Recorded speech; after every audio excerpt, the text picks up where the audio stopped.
Welcome, Tim. Thank you so much for coming and for contributing to the panel. I'm really looking forward to it. Pierre tells me it's going to be the one of the best panels we've ever had. Hope that's true. I'm trusting him.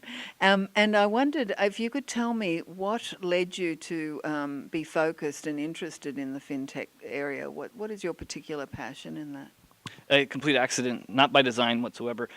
In fact, I was working in Asia for about 6 years, 5 of which were in China. And a number of my friends back in the States were saying, hey, Tim, you should check out this thing called Bitcoin. This was back in 2012. And I pretty much didn't think much of it at the time. I had basically free electricity in my apartment, so I started mining myself. And I actually bumped into my wife, who was a chip designer at the time. And the whole story about mining. I don't do anything with cryptocurrencies anymore, aside from following it in the news. I do have a lot of friends still in the space.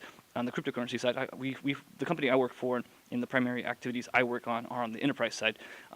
So we learn a lot from the mistakes that the cryptocurrency people make around governance, around incentives. But again, that's a whole other conversation. And where do you think things are going to head? Seeing as you have been involved in it, how do you see the future is going to look? Wow, I have a perfect crystal ball. Know exactly.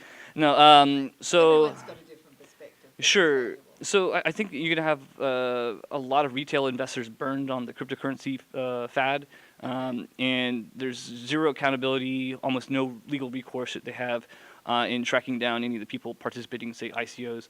On the enterprise side, it's going to be fairly mundane and boring, I hate to say, because you're having to deal with long sales cycles, various regulators that need to check off and comply. You have to comply with the various regulatory requirements.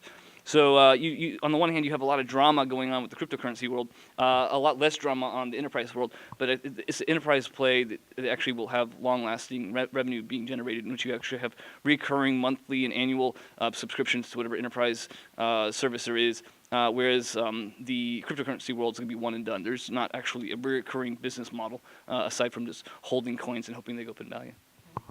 And you were saying that that R3 actually deals with a lot of regulatory sort of issues, and I know that's a great concern. It is one of the reasons they say that Silicon Valley investors have held back on, putting their money on the table for FinTech companies. What's your overview on these regulations? Sure.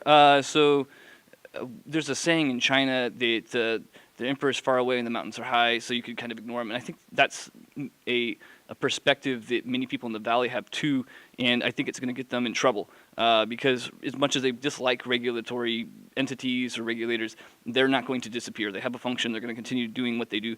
And so if you don't engage them proactively, they're going to come and assume that you're doing something suspicious because you're ignoring them or wanting to get rid of them in the first place. Maybe you're very vocal that way.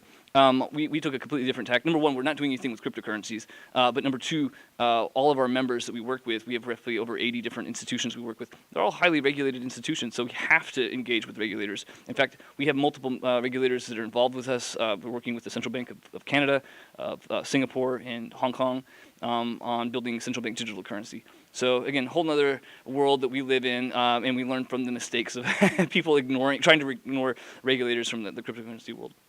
So I'm sure you'd have a lot of great advice for those people, and I'm sure you can contribute to the ecosystem in that respect. Would you agree? Yeah, I'm happy to obviously talk to a lot of different people. In fact, most of my conversations every day are what are the challenges that we've faced and how we've overcome them, and we continue to face. If there was an easy blueprint to follow, then we would obviously be trying to follow that. But building a new type of shared ledger infrastructure for regulated financial institutions, no one's done before. So we're having to kind of trailblaze that and try to find an actual value proposition that all of our investors would be happy with. Well, look, I really appreciate your input, and I'm really looking forward to this panel. I know it's going to be fascinating. It's been a great love of mine. I've followed Bitcoin since its inception, and I just feel that there's plenty of room in lots of industries for some disruption to make things work better. Obviously, that's what disruption should be doing, and whatever causes that, whether it's the blockchain or Bitcoin, it'd be great. So thank you again. Well, thanks for your time, and I'm looking forward to it as well.